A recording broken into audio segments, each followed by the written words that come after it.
In the far country of Schaumburg, there lived Hans the fisherman and his wife Heide Goldberg. They had no children and lived in a small house with no garden.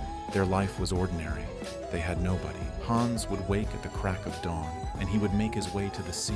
On the shores, he would sit hoping for something to eat. This happened regularly all day, every day. One day, when he was sitting with his rod, as he angled and angled his hook, hoping for cod, there was a pull and tug from the line. Then in a fell swoop, the fish leaped out of the water, and it was a really big flounder. He grabbed the fish and caught it on his chest. He was so happy he could now rest. Yuck, yuck. Oh, silly man, let me go, Hans shouted. Who is out there? Show yourself, my friend. I'm right here, you silly goose, said the flounder. Hans shockingly said, Oh, you can talk. How can this be? Flounder said, I'm an enchanted princess, you see. Now listen to me, fisherman, and let me go free. Flounder continued.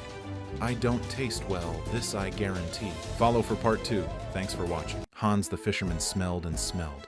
You're an odd fish indeed. Okay, no need for many words, your wish will heed. Consider this young princess my good deed. So Hans the fisherman put the fish back in the water. He saw the flounder swim to the bottom of the clear water, leaving behind a trail of blood behind him. So the fisherman went back home. As soon as he opened the door, he was greeted with a smile and kiss. So my good husband caught anything good? Said Heidi. Hans grabbed her by the hands and spoke. My fair wife, you wouldn't believe me, but I caught a flounder, Heidi said. Perfect, we'll have that for supper. Hans, with a smile, held her arms high. The fish was this big, with his hands pointing in the sky. You see, the fish was something peculiar. She was a talking enchanted princess. With that, I let her go back into the seas. The wife got close to Hans and whispered, So, what did my smart, brilliant, and loving husband do? Did you wish for anything to come true? No, said Hans.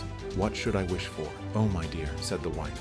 It is so dreadful. Follow for part 3. Thanks for watching. To live in this small house I have gotten resentful. You might have done well and wished for a small cottage villa with enough room, where we can have bedroom, kitchen, and a living room. Heidi exclaimed, Go back to the sea tomorrow, and see if you can put an end to my sorrow. Go and see if she will bless us. And when the man got up the next day, down the road he hurried and made his way. When he got to bay, he saw the water murky. The sea was a little bit green and yellow, not nearly as clear as yesterday. On the edge of the water he called, oh man, if human you be, or flounder, flounder, in the sea. Such a tiresome wife I've got, for she wants what I do not. Then the flounder came swimming up and said, Now, fisherman, what does she want?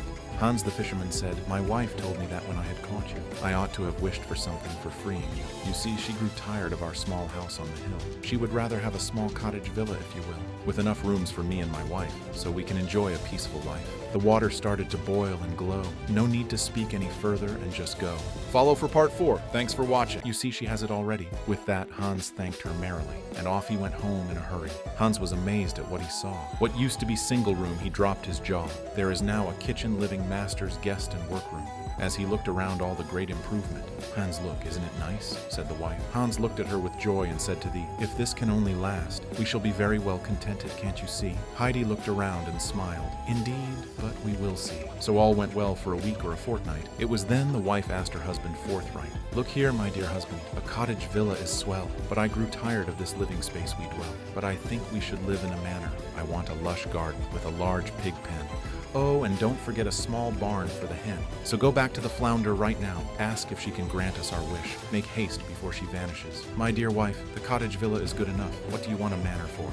We want one, said the wife. Go, I'm sure the enchanted princess can give us one. My wife, I do not wish to go, I might make her angry. No go, she might just give it and go do as I say.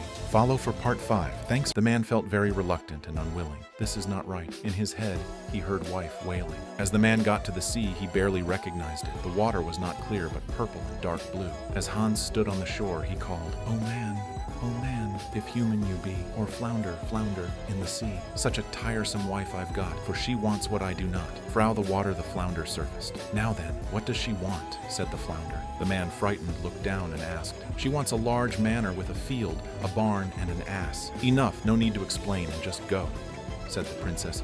You see, she has it already. Just then the water bubbled and boiled.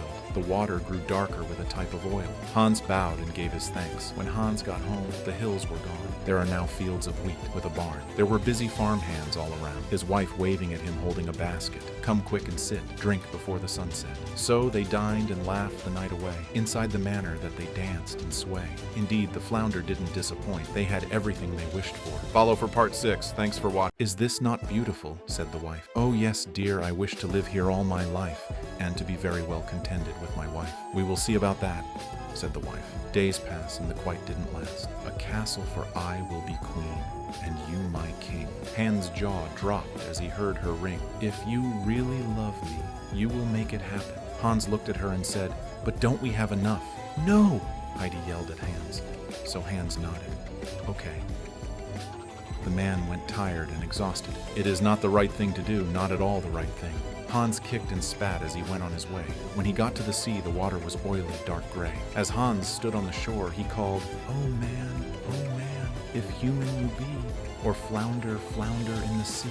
Such a tiresome wife I've got, for she wants what I do not. Flounder, massaging his temple, came up angrily. You again! What more does she want this time? Follow for part 7. Thanks for watching. Hans got on his knees and begged.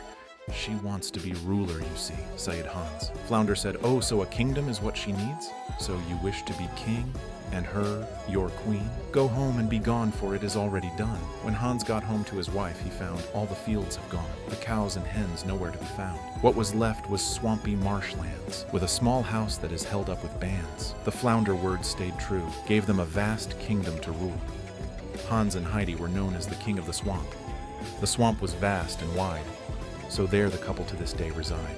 When is something enough? Sometimes we get so caught up with our desires we forget what really matters. This story is inspired by the books of Brothers Grimm titled Fisherman and His Wife. Great stories are meant to be shared. Hope you enjoyed and thank you for watching.